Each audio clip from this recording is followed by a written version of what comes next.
every day is probably different because no two clients are alike. So everybody demands a different form of attention, different dialect. So it's just, I guess, what makes an agent a good agent is if you can adapt to whoever's reaching out to you for the services that you do provide. I think Because that's what I'm I like pretty, so much about Welcome to the Maryland Real Estate Influencers Podcast, where we explore the ins and outs of the local real estate market. Join us as we chat with industry experts, uncovering tips, trends, and strategies to help you navigate Maryland's real estate landscape. Get ready to elevate your real estate game. Let's dive in. Hey, community. Thank you so very much for tuning in again to another episode of Maryland Real Estate Influencers Podcast. Today, we have a special treat for us. Derrick Bridgeforth is with us today. Derrick, thank you so very much for finding time in your day and allowing us to interview you. no problem. Thank you for having me. Absolutely.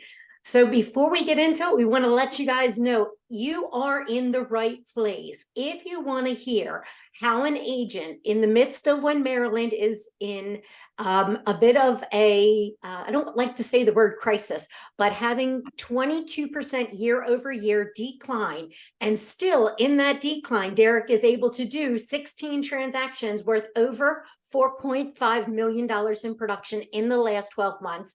And we are recording this on the first day of September. We're here to listen to it and get into it and find out how he's doing, what he's doing, and how he's being so successful. So Derrick, Right. can you tell us a little bit more about you and what got you into the business? Well, I have been a licensed real estate agent for, well, if I say licensed, going on 7 years now.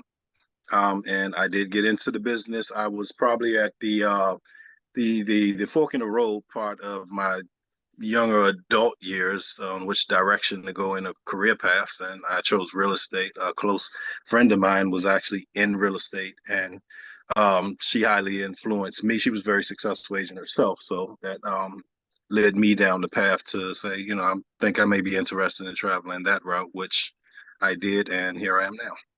Fabulous, fabulous. And what area do you focus on in the state of Maryland? I don't have a focus. I never steer a client in a specific direction. Normally, I give them, what, if anything, the most I would do is let them know what will be more cost efficient. But a lot of times, people have their mind made up on what location they want to be within. So, I've had, so I just had a settlement yesterday in California, Maryland. That was my first time there. So, Oh, wow. yeah. So it's never, I'm never geared to any specific city in Maryland. Wow, that's wonderful. That's south of me. That's quite a haul. Yeah, it was a first. It was first for me. Yes, it is beautiful down there. I've done a lot of motorcycle rides down there. Very beautiful area. Yes, very different. Yes. So what I understand, do you want to tell us a little bit about your family? And I know you're dealing with a lot of families in your business. And if you want to share with us a little bit about your own. Well, I mean, I'm not. I'm kind of a private person, so I don't, do too much family displays. I mean, I'm raising my son. My son is 19. He's actually getting into real estate himself. Wow. Right. So, that's going to be a nice career path for him. And, That is fabulous.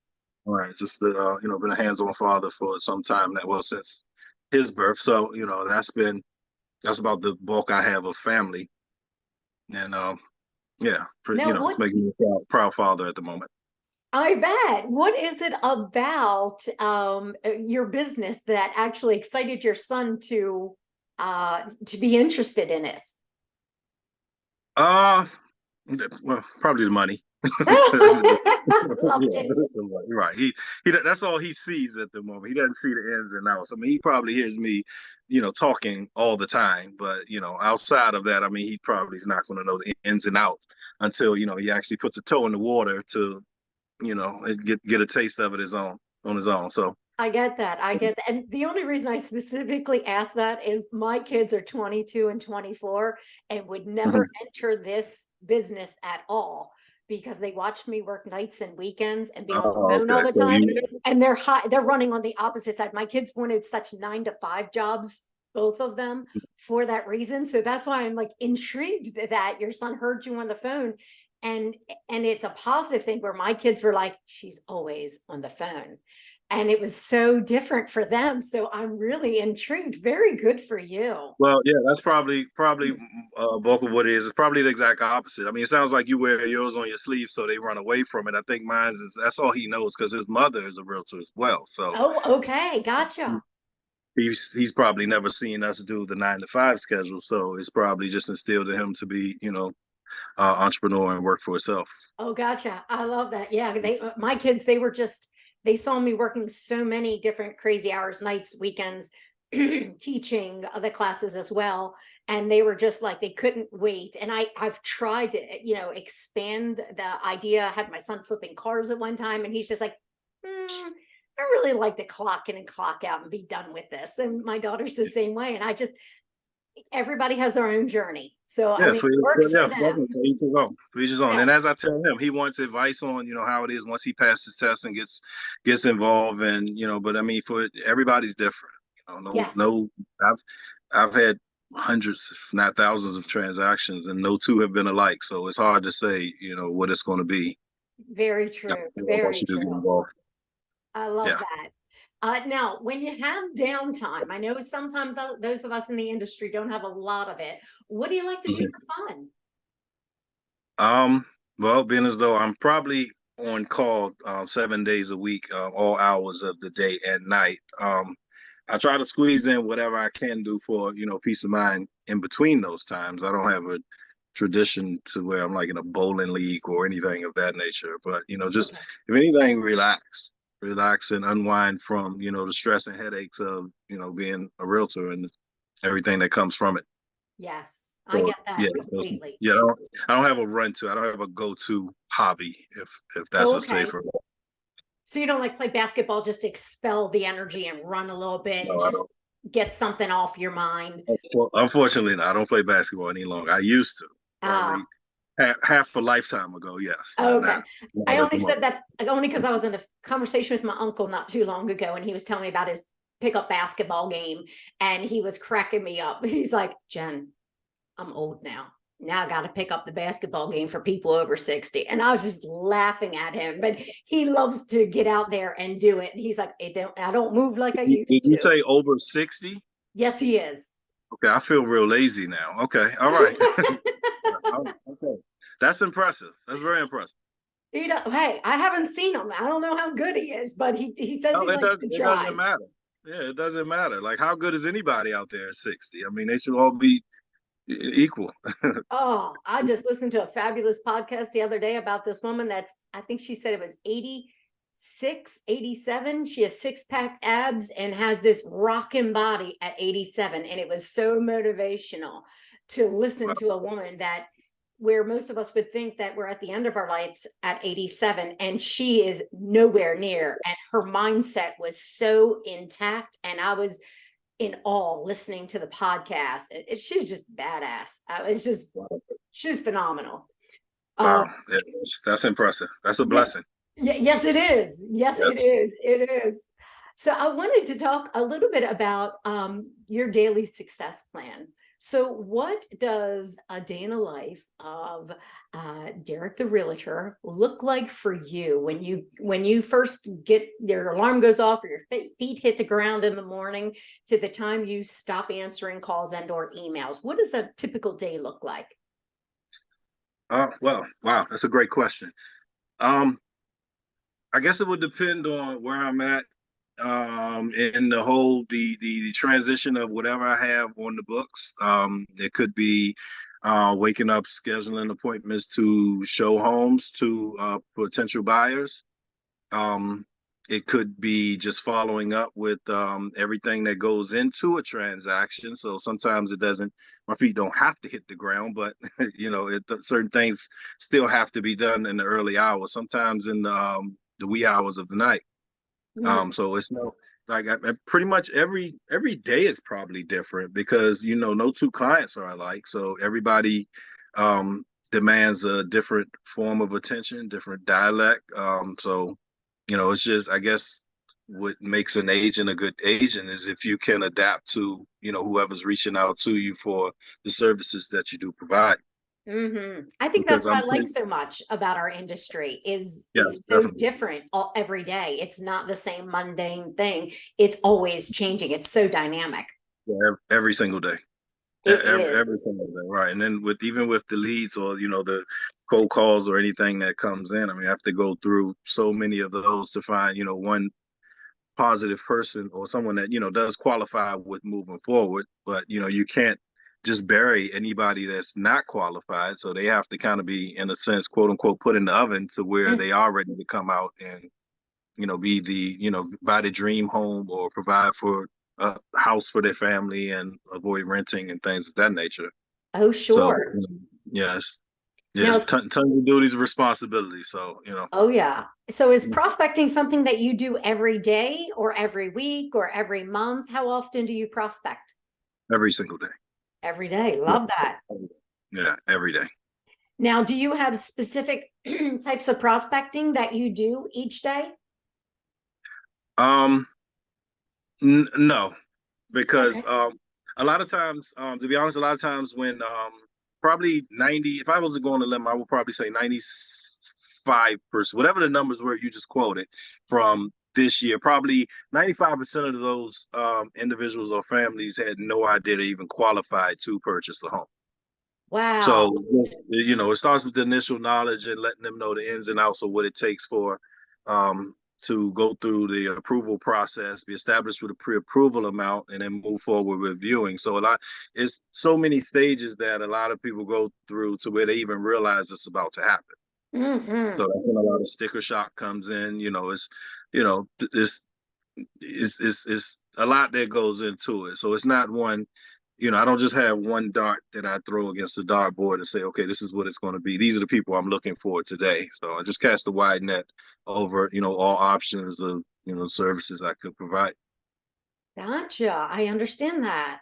Mhm. And I know that you deal with mostly first-time home buyers, is what we said in the green room before you came on. We recorded this today. And Yes. so when you're doing these, is it mostly from leads coming in, phone calls coming into you, or your outbound activity?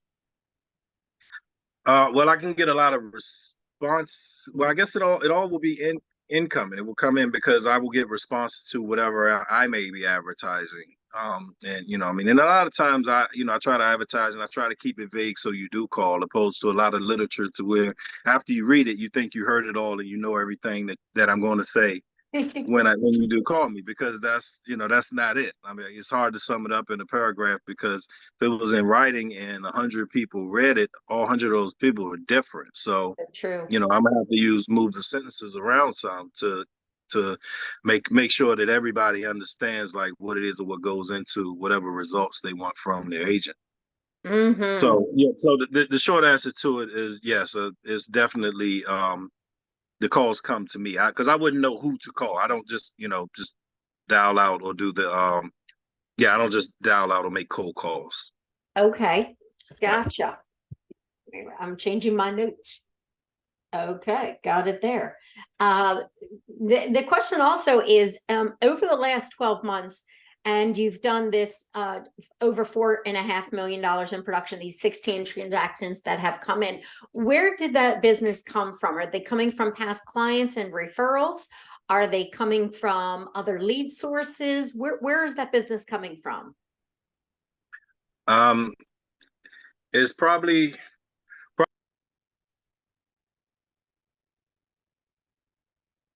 You're on mute. sorry. There you go. Try that again. Okay, sorry about that. But yeah, probably 50% is from referral, or probably more than 50%, because a lot of times if someone has to see their cousin do it to realize they can do it as well. So Mm, referrals are definitely where a lot of it comes from. Yeah, probably more than 50%. And then the other additionals would be responding to whatever form of advertisement they may have saw, whether it be social media or what have you. okay, gotcha. Now, what is your advertising budget? Um, Well, it depends. It depends on, how the month is going. I do budgeting within a 30-day period. So it can Okay. be a few hundred, sometimes it could be zero, sometimes it could be a few thousand. Oh, So okay, gotcha. so it's no, I don't have one set budget. That would probably wouldn't be fair to myself because then I wouldn't be spreading my wings Yes, properly. I would, yes. I get that. What Mhm. are the latest trends that you're seeing in the marketplace? The latest trends Yes, sir. from agents, you mean from agents and advertising? In general, in the marketplace right now, at the third quarter, or almost the fourth quarter of 2023, what are you Mm. seeing? We're almost finished the third quarter into the fourth. So what are you seeing at this time in your marketplace? Well, the newest trend, or I guess the more helpful one, especially for potential home buyers, whether it's first time home buyer or just home buyers in general, they have a lot of 100% financing due to the interest rates just being sky high. I see a lot of lenders providing 100% financing, which is that helps out, especially when you're looking at interest rates at 7%, which makes a $300,000 home a $3,000 mortgage. So at least you will save quite a few thousand as far as closing costs and getting through the door. So you have more cushion and more just something to actually hold you over until the interest rates do drop. I mean, what goes up comes down. So that definitely would help the potential buyers to not be, so scared of the interest rates and still get out and shop for their dream home. Gotcha. I understand that. What do you think, if you had to look at all of your success over your real estate career, what is the one Mhm. thing that has brought you the most success? The one thing that's brought me the most success is probably doubles back to what I said about the families or individuals that didn't think it was possible. So, it means I have a lot of tears on my shoulders from, clients that, they can get away from the renting and wasting money on, monthly apartments and things like that and actually being homeowners. And, they spread the word. That's where everything doubles back to where we were saying about that's where the referrals come from. So, that's a wonderful feeling. That's a Absolutely. wonderful feeling. And then also with, like I said, with my son wanting to follow in my footsteps or his mother's footsteps, that's definitely, that's impressive. Absolutely, it is. And as we are recording this at September 1st, do you have goals for yourself for the rest of the last 3 months of the year? Yes. I mean, I said high goals. I mean, I wouldn't just put a dollar amount on it because then I will be capping myself off. But my goals are just to actually, stay busy and, constantly be active and, not let the declining market affect, what comes my way. And, just, you said something about what I do in my downtime. Like, one of my goals is to not have too much downtime, so I don't have to get in that bowling league that I was saying I'm not in. So, yeah, so just stay, to stay busy and just make sure that I can be the best agent that I can be. Gotcha. I understand that completely. And do you have any goals for 2024 yet, or have you not gotten that far? Be better than I was this year. Yes. Oh, okay. And when you say be better than you were this year, are you specifically talking about the production, like the number of units, or are you talking about something more in more detail than that? Yes, just overall volume. Yes, overall volume, workload, and maybe by this time next year, my son will be beside me taking notes and paving his own way. That's So. exciting. That's definitely exciting. Now, if people are listening to this and they are interested in speaking to you or working with you directly, how should the people reach out to you and communicate with you? They can reach me directly. My direct line is 202-758-6837. I am also on all social media platforms, Facebook, my full name, Derrick Bridgeforth. Instagram, Derrick Bridgeforth as well. I'm currently working on getting a few things done to my website, derrickbridgeforth.com. So those are the ways I can be reached. My email address is derrickbridgeforth@gmail.com. And I'm open to take calls, emails, or any form of communication any day, all day and all night. Thank you. Thank you so very much for allowing me the opportunity to interview you and finding out a little bit more about you and your production and what direction your business is going in. Thank you. Thank you for having me. I really appreciate it. Absolutely. And to our listeners, I'm going to ask you two things, two favors, of course, the same two favors I ask the listeners every week. One, please share this with two of your colleagues that you would find this information valuable. And number two, on whatever platform you're listening to us on, please take a moment and provide us with an honest review of this week's interview with Derrick, and let us know if there's other questions that you would like us to ask agents and how we can best assist them during this time. So thank you all for coming on board today. I thank you so much, Derrick, for allowing me to interview you. Thank Yes, you. sir. And until next time, bye, y'all. Thank you for joining the Maryland Real Estate Influencers podcast. We'd like to ask you two favors. Number one, forward this podcast to 3 of your favorite realtor friends. They'll thank you for it, and I'll thank you for it too. Number two, we'd love reviews. It helps get the word out.